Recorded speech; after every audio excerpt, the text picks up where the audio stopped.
Good morning everyone. Style of Mou চ্যানেলে আপনাদের সকলকে স্বাগত। তো ট্রেনের মধ্যে সকাল, সকাল ঘুম থেকে উঠে পড়েছি।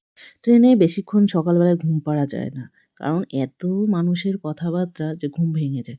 তো রাইও ঘুম থেকে উঠে পড়েছে, ওকেও মুখ-টুখ ধুইয়ে দিলাম। তো এখন আমি ওর চুলগুলো বেঁধে দিব। মিষ্টি রায় ওইদিকে মুখ-টুখ ধুয়ে নিল, ও ওষুধ-টষুধগুলো বের করে নিচ্ছে। ট্রেনে জার্নি আর সারাদিনের আজকেও জার্নি রয়েছে। তাই সকালে একটা করে গ্যাসের ওষুধ খেয়ে নিচ্ছি। আর এদিকে দেখতে পাচ্ছেন সামনে দুজন ছেলে ট্রেনটাকে ক্লিন করছে। তো ওরা ২-৩ বার এরকম ক্লিন করে যায়। আর সকালবেলা আমাদের ব্রেকফাস্ট দিয়ে গেছে। তো ব্রেকফাস্টে রয়েছে আজকে ৪ টা করে পুরি আর তরকারি। ডিসি থেকে ব্রেকফাস্ট হয়ে গেল। বাতাবি লাগবে দেখাই যাচ্ছে না। থামস আপ কিনে খাওয়া হলো।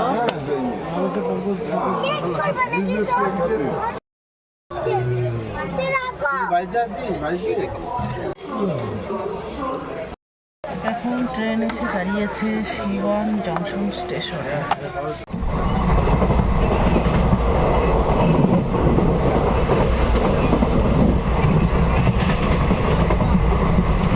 ট্রেনে টাইম পাস করছি মুড়ি খেয়ে, মুড়ি চানাচুর মেখে খাচ্ছি। ইউপি ঢুকে গেছি।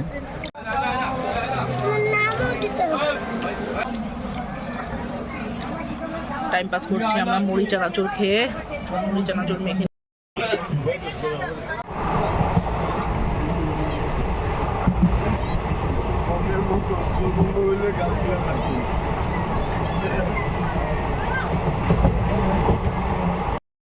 আর কিছুক্ষণের মধ্যেই আমরা কাটরা স্টেশনে পৌঁছে যাব। তো তার আগেই আমাদেরকে রাতের খাবার দিয়ে দিয়েছে।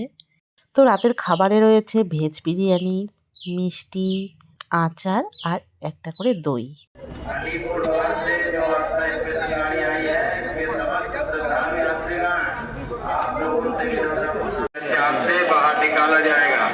তো আমরা কাটরা স্টেশনে চলে এসেছি।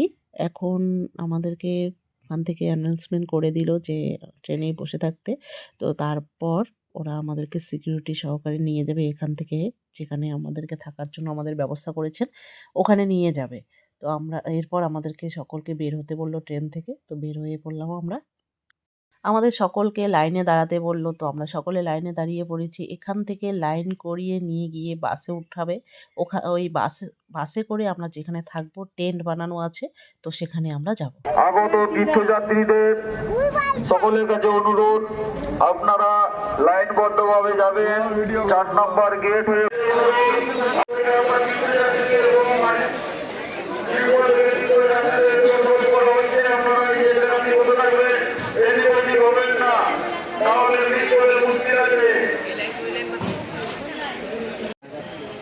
আলিপুর থেকে আসা তীর্থযাত্রীদেরকে অনুরোধ করা হচ্ছে, আপনারা লাইনবদ্ধভাবে যাবেন এবং ৪ নম্বর গেট হয়ে বার হবেন। স্টেশন থেকে বেরিয়ে যাচ্ছি বাসের উদ্দেশ্যে। আইআরসিটিসি থেকে এই বাসের ব্যবস্থা করা হয়েছে। সব তীর্থযাত্রী দর্শনার্থীরা ধীরে ধীরে বেরিয়ে যাচ্ছেন। প্রভু শ্রীরামচন্দ্রের ধ্বনি লাগিয়ে জয় শ্রীরাম ধ্বনিতে মুখরিত কাটরা রেলওয়ে স্টেশন। এখান থেকে বাসে করে অযোধ্যা ৭ কিলোমিটার আমাদের আইআরসিটিসি থেকেই নিয়ে যাবে এবং সেখানে আমাদের থাকার ব্যবস্থা আইআরসিটিসি থেকে করেছে এবং আগামীকাল মন্দির দর্শনের ব্যবস্থা থেকে আরম্ভ করে সব কিছুই তারা করে রেখেছে এবং মন্দির দর্শন শেষে কাল রাত 11টায় আবার আমাদের ট্রেনে চাপিয়ে নিরাপদে, প্রচণ্ড নিরাপত্তার সহিত আমাদের আবার আলিপুরদুয়ারে পৌঁছে দেবে। আইআরসিটিসি সম্পূর্ণ দায়িত্ব নিয়েছে। আস্তে আস্তে বসে চাপবেন। বর্ধমান ও ত্রিপুরা, আপনারা যারা যেখানে বসে আছেন দয়া করে সেখানেই বসে থাকবেন। স্টেশন ফাঁকা করে তারপর আমাদেরকে ট্রেন থেকে নামিয়েছে এবং এরকম আমাদের মতো আরও অন্যান্য ট্রেনও এসেছে, ওদেরকে এখন নামায়নি। আগে আমাদেরকে স্টেশন থেকে ফাঁকা করবে, তারপরে ওদেরকে নামিয়ে এইভাবেই এই এক সেম পদ্ধতিতে ওদেরকেও নিয়ে যাবে। আমরা যে ট্রেনটাতে এসেছি এই ট্রেনে শুধুমাত্র আলিপুরদুয়ার ডিস্ট্রিক্ট আর কোচবিহার ডিস্ট্রিক্টের তীর্থযাত্রীরাই এসেছি। এরকম আরও অন্যান্য ডিস্ট্রিক্টের তীর্থযাত্রীরা অন্য অন্য ট্রেনে এসেছে এবং প্রচুর ভিড় রয়েছে এখানে এবং সবার জন্য আলাদা আলাদা থাকার জায়গার ব্যবস্থা করা হয়েছে। এখন আমরা বের হচ্ছি, বের হয়ে গিয়ে বাসে উঠবো।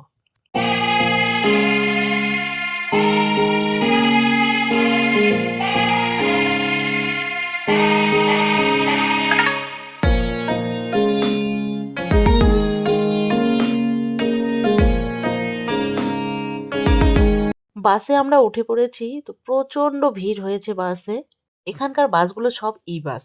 এখান থেকে আমরা যেখানে থাকবো ওখানে নিয়ে যাবে। এখন আমরা বাস থেকে নেমে পড়লাম। তো এখান থেকে ১ থেকে ১.৫ কিলোমিটার আমাদের হেঁটে যেতে হবে যে টেন্টগুলো বানিয়েছে আমাদের থাকার জন্য সেখানে।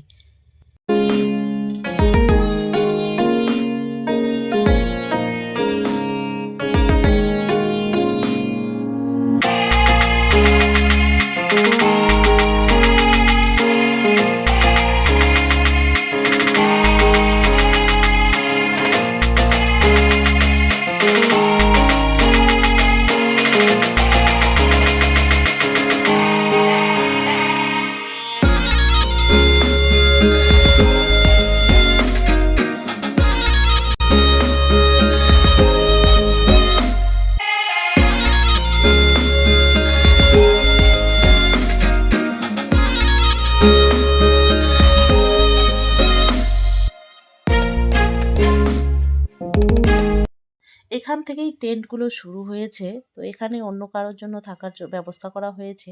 তো এখান থেকে আমরা আরো ভেতরের দিকে যাব। ৩-৪ টার মতো অতিথিগৃহ বানানো হয়েছে এবং প্রত্যেকটা অতিথিগৃহে প্রচুর টেন্ট বানানো হয়েছে ভেতরে। তো আমরা সেই টেন্টগুলোতেই থাকবো। তো আমাদের টেন্টটা অনেক ভিতরে ১ থেকে ১.৫ কিলোমিটার হেঁটে যেতে হবে। আর এই যে টেন্টগুলো বানানো হয়েছে, যে অতিথিগৃহগুলো বানানো হয়েছে, পুরো এখানে ২২ বিঘা জমির উপর এই অতিথিগৃহগুলো বানানো হয়েছে।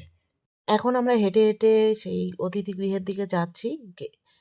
ওখানে যাওয়ার পর পুরোটা আমরা বুঝতে পারবো। তো এর জন্য ভিডিওটি দেখতে থাকুন।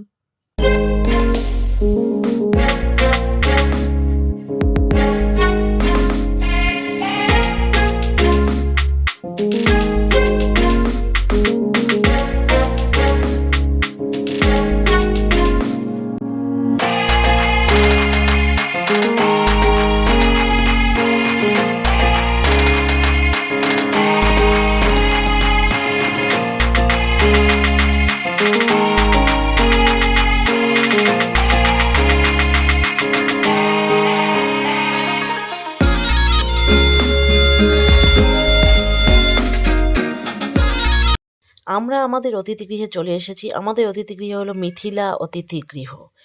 এখন আমরা ভেতরে ঢুকবো। ভিতরে ঢোকার পর মহিলারা একদিকে যাবে আর পুরুষরা একদিকে যাবে।